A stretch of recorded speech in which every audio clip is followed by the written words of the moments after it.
Beneath the surface of your conscious intentions lies a shadow that quietly whispers into your decisions, a silent presence shaping the way you move through life.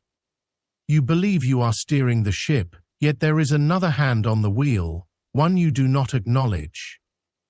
Every time you set out toward a goal, this hidden part of you begins to stir, not with the intent to ruin you, but to preserve you. It remembers every wound, every rejection, every humiliation, and it builds invisible fences to keep you from wandering into danger again. You call it self-sabotage, but in truth, it is a kind of loyalty to your oldest fears. There is a secret pact between your conscious self and the parts of you buried in the depths.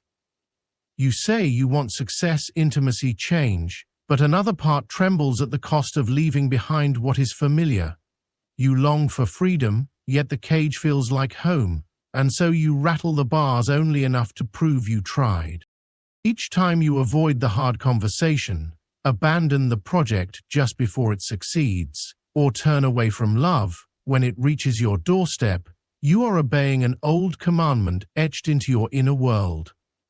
These are not accidents. They are rituals of safety, repeated over years until they feel like fate. The enemy is not out there.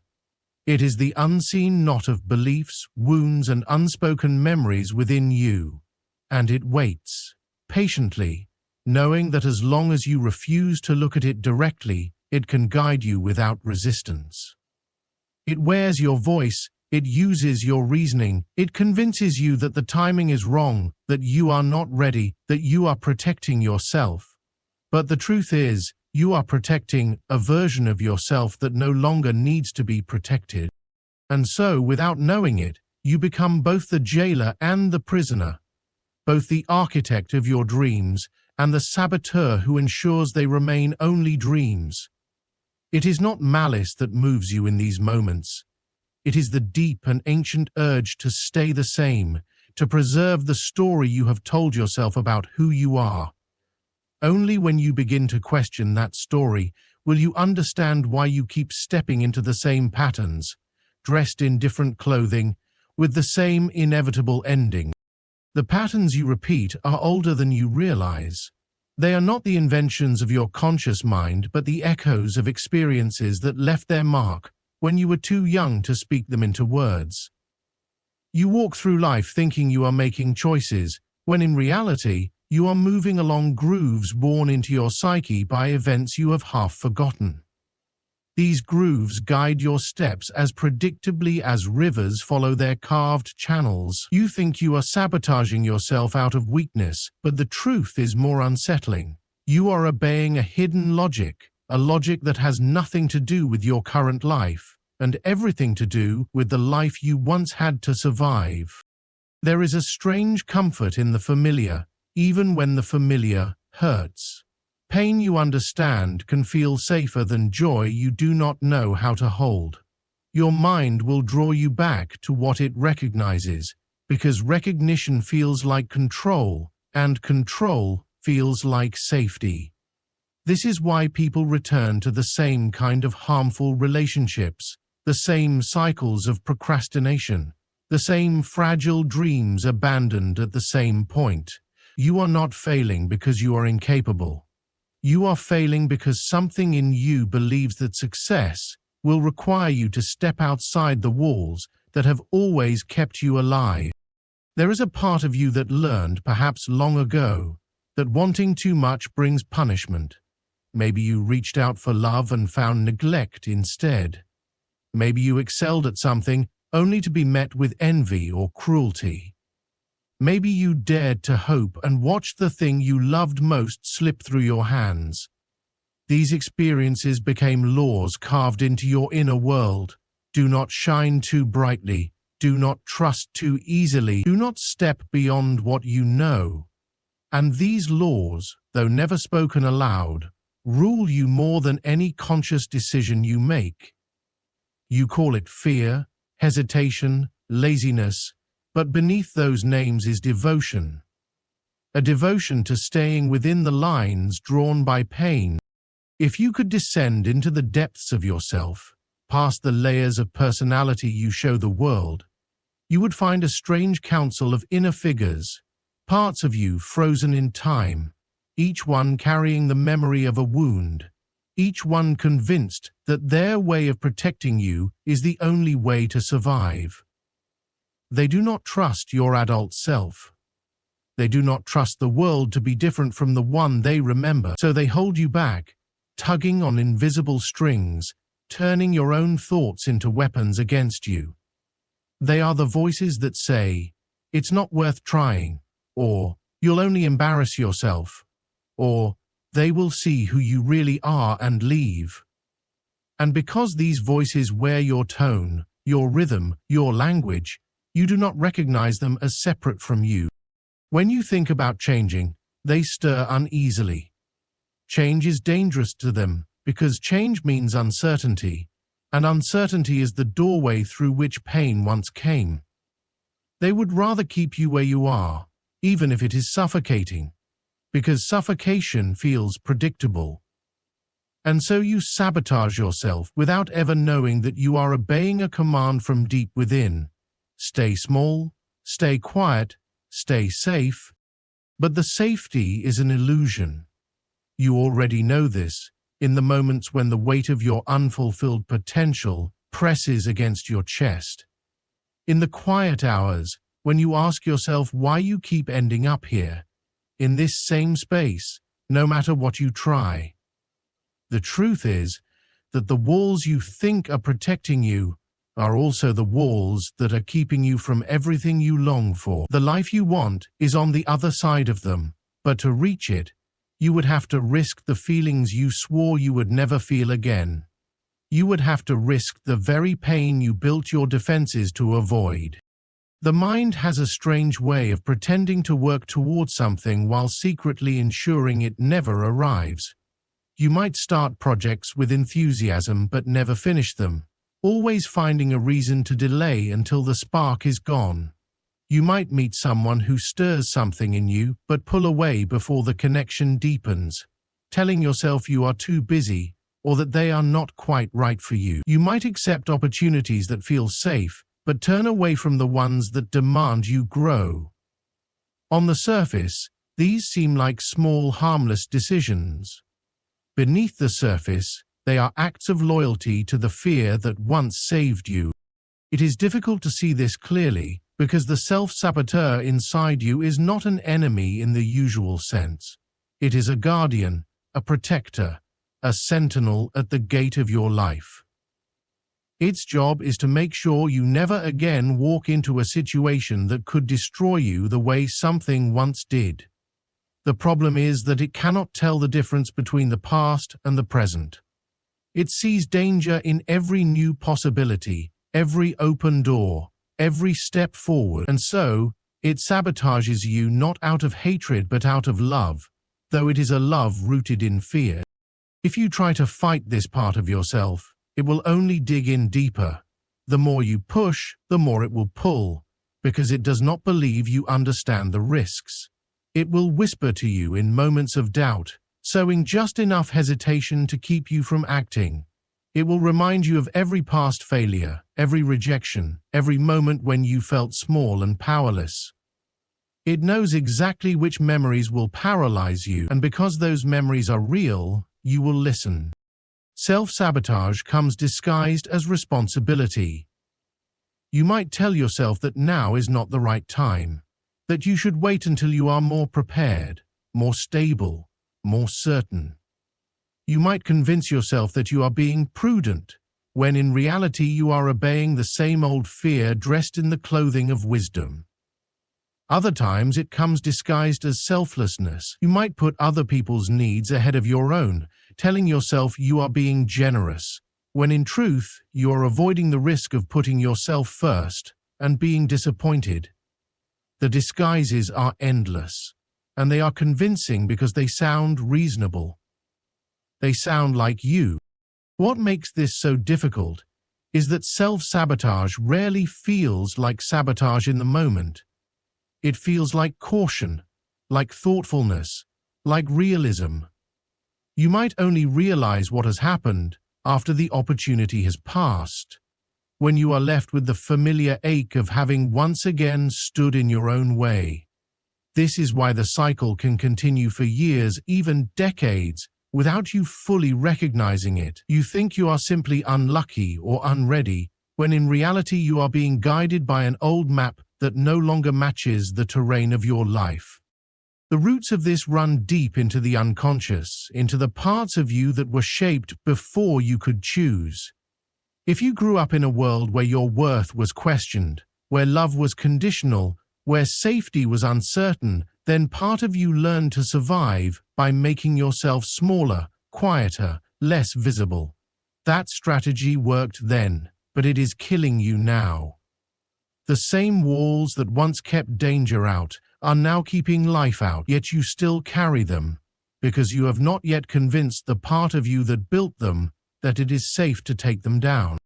You might try to reason with yourself, to remind yourself that you are not the same person you were, that you have resources and choices you did not have before.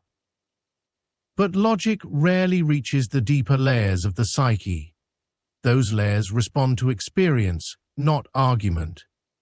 They need to see that you can survive risk, that you can walk into uncertainty and come out whole.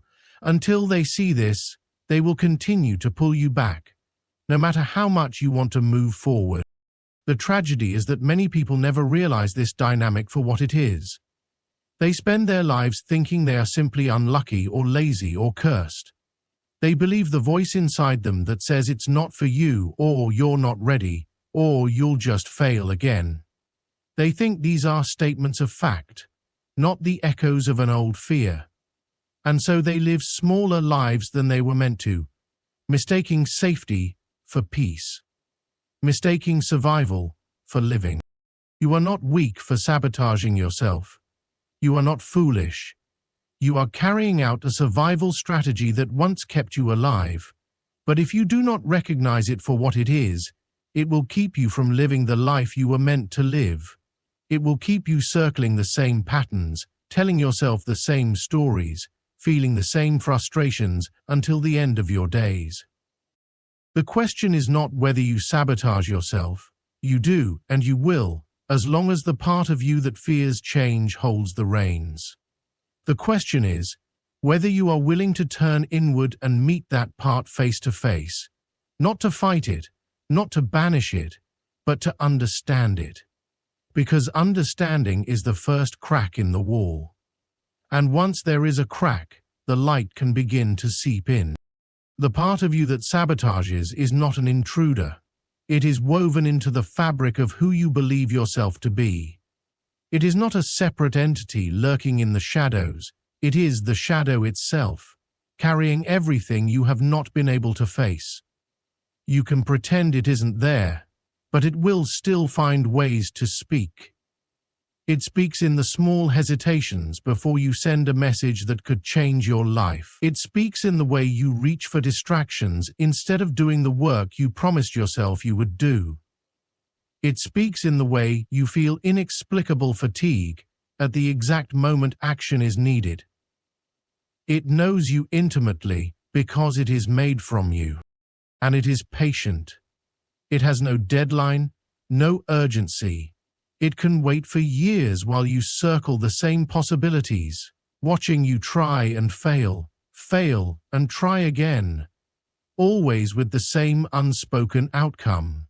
In some strange way, it may even be proud of how well it keeps you contained, for it measures success not by what you achieve, but by what you avoid. It believes that avoiding danger is the highest form of living, even if that danger is nothing more than the risk of embarrassment or the vulnerability of hope. There is something almost hypnotic about the cycle. You awaken to the possibility of change, you feel a surge of energy, you begin to act. And then the inner voice begins its quiet work. It reminds you of the cost. It whispers doubts. It feeds you images of failure so vivid you can feel the shame in your body before anything has even happened. And in that moment, you retreat, telling yourself it was a wise decision, that the timing was wrong, that you are not truly ready. Relief washes over you not because you are at peace, but because you have stepped back from the edge. The edge is where life waits, but to approach it means walking toward the unknown, and the unknown is where your oldest pain was born. That is the connection you rarely see. The hesitation is not about the present. It is a defense against the past repeating itself. You think you are reacting to this moment, but you are reacting to an echo, a ghost of something that once cut deeply. The mind does not easily distinguish between what was and what is, not in the deeper layers where emotion rules. There is a peculiar irony in this. The self that sabotages is also the self that longs for more. Both live inside you, and they are at odds, pulling in opposite directions. One reaches forward with trembling hands, the other pulls backward with steady strength. The forward-reaching self dreams in color, imagines a life unbound by fear, feels flashes of courage. The backward-pulling self dreams in monochrome, remembers every time you were hurt, and trusts only the ground it has already walked. You are the rope between them, stretched and strained by the tension. At times, you may believe that this inner conflict means something is wrong with you, that others move forward with ease while you are trapped in hesitation. But hesitation is not unique to you. It is the human condition. Everyone carries their own shadow, their own unconscious set of laws about what is allowed, what is safe, and what must be avoided. The difference is that some have learned to recognize the voice of fear for what it is, while others mistake it for truth. The ones who move forward are not fearless. They have simply stopped believing every thought that passes through their mind. It is difficult to stop believing your thoughts when they carry the weight of memory. Your body remembers.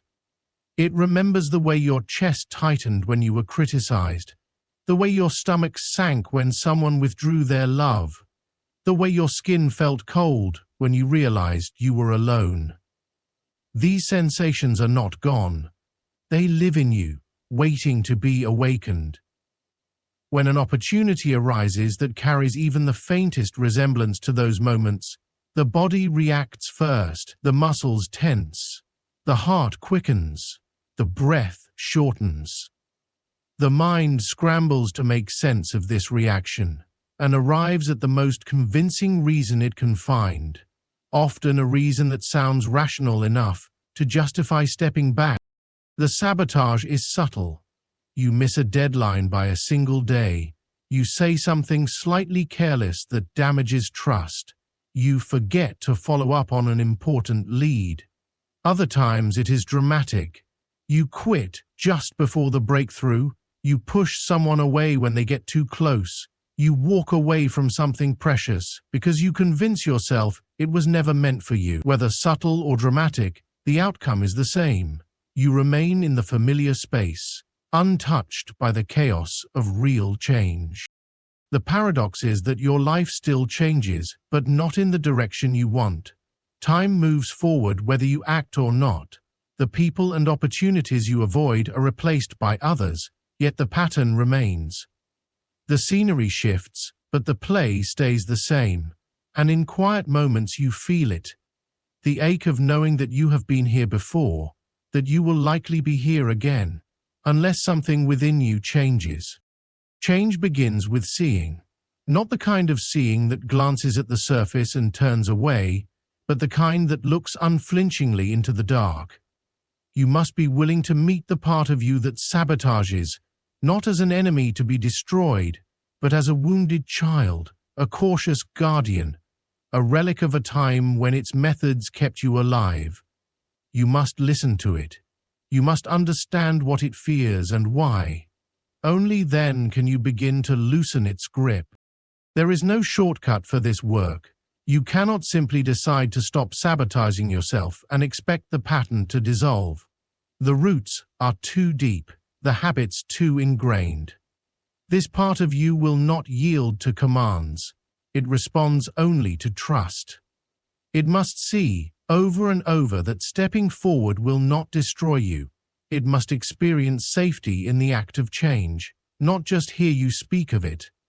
This is why growth often feels slow, why you take 2 steps forward and 1 step back. Each forward step is a negotiation with the part of you that fears, a gentle coaxing toward the unknown. But there are moments, rare and unmistakable, when you catch yourself in the act. You hear the inner voice begin its familiar script, and something in you pauses. Instead of obeying, you observe. You notice the way your body tenses, the way your thoughts race to justify retreat. In that pause there is space to choose differently. You may still feel the fear, but you do not have to act from it. That moment of awareness is a crack in the pattern, and even the smallest crack is enough for the light to enter. This is the work of a lifetime, to keep widening that crack until the old walls crumble, to step forward not because you are certain, but because you are willing, to live not as the prisoner of your oldest fears, but as the keeper of your deepest possibilities. The part of you that sabotages will not vanish. It will always be there, watching, waiting, ready to protect you if it senses danger. But over time, it will learn that you are not the same as you were. It will see that you can survive more than it ever imagined, and slowly it will loosen its hold until it becomes not a chain but a companion, still cautious, still alert, but no longer standing in your way. And when that day comes, you will realize something profound, that the self who held you back for so long was never your enemy at all. It was simply the keeper of your history, the guardian of your most tender places, doing the only thing it knew how to do. You were never broken, only bound by a story that was ready to be rewritten. And the moment you begin to write it anew, the sabotage ceases to be sabotage. It becomes the slow, steady release of an old identity, making room for the life you have been reaching for all along. You have lived with this silent force for so long that you mistake its voice for your own. It does not shout, it does not rage, it murmurs, with the authority of memory, and its words slide into your thoughts so easily that you cannot tell where it begins and you end. Sometimes it sounds like caution, sometimes like wisdom, sometimes like love. It tells you it is protecting you from disappointment, from humiliation, from failure. But in protecting you from these things, it also protects you from joy, from discovery, from the risk of being fully alive. You move through your days with invisible chains, not heavy enough to drag you to the ground, but just tight enough to keep you from running. You tell yourself that you are waiting for the right moment, for more confidence, for a sign. You tell yourself that when the conditions are perfect, you will finally step into the life you want. But the perfect moment never arrives, because the part of you that fears change will always find something to improve, something to wait for, something that is not quite ready. It has endless patience. It can keep you preparing forever without ever allowing you to begin. There is a strange seduction in this waiting. As long as you are not truly trying, you do not have to truly fail. You can live in the imagined future, where your potential is untouched and your dreams remain flawless in their untested state. This is a safe place, but it is not a real place. It is a room without windows, where time moves slowly, where nothing breaks and nothing grows. You may decorate it with plans and ideas, but it will never open to the air and light of the world until you are willing to risk stepping outside. Sometimes the sabotage is not even about stopping you completely. It is about slowing you down just enough that the opportunity passes. A delay here, a missed call there, a sudden distraction that pulls your focus at the exact moment you were ready to act. These small interruptions seem meaningless on their own, but over time, they weave together into a net that catches every chance before it reaches you. You do not even see the net, because you are the one holding it. The deeper truth is that you are afraid of the person you could become, not because you dislike them, but because you do not know them. They are a stranger to you, a version of yourself who has stepped beyond the boundaries of everything you have known. They have a voice you have never heard, a strength you have never felt. And stepping into their life means letting go of yours, the one you have carried, even with its pain, for so long. Letting go is a kind of death, and all deaths, even the symbolic ones, carry grief. You fear that if you become that person, you will lose parts of yourself you are not ready to release. The mind clings to what is familiar, even when the familiar hurts. You know the patterns of this life, its disappointments, its quiet routines, its small contained pleasures. You know where the pain comes from and how to endure it. You know the size of the world you have built, the limits of its walls. Stepping beyond them means facing a landscape you cannot predict, where even your strengths might not be enough. And so you sabotage, not because you want to fail, but because failure is known, and survival after failure is a skill you already possess. Success is the unknown territory, and it terrifies you. In dreams, this fear often takes the form of chasing or being chased. You may dream of running toward something, only to find your legs moving as though through water, or of standing before a door you cannot bring yourself to open. These dreams are not random. They are the language of the unconscious, showing you the exact struggle you live by day. The thing you chase is the life you desire, and the thing that chases you is the part of yourself that fears it. The door is always there, but the act of opening it requires more than the turning of a handle. It requires the courage to face whatever stands on the other side. You cannot bully yourself into courage. You cannot shame yourself out of fear. The self that sabotages will not respond to punishment. It will only hide deeper, working in more subtle ways to keep control. It must be met with curiosity, with a willingness to listen.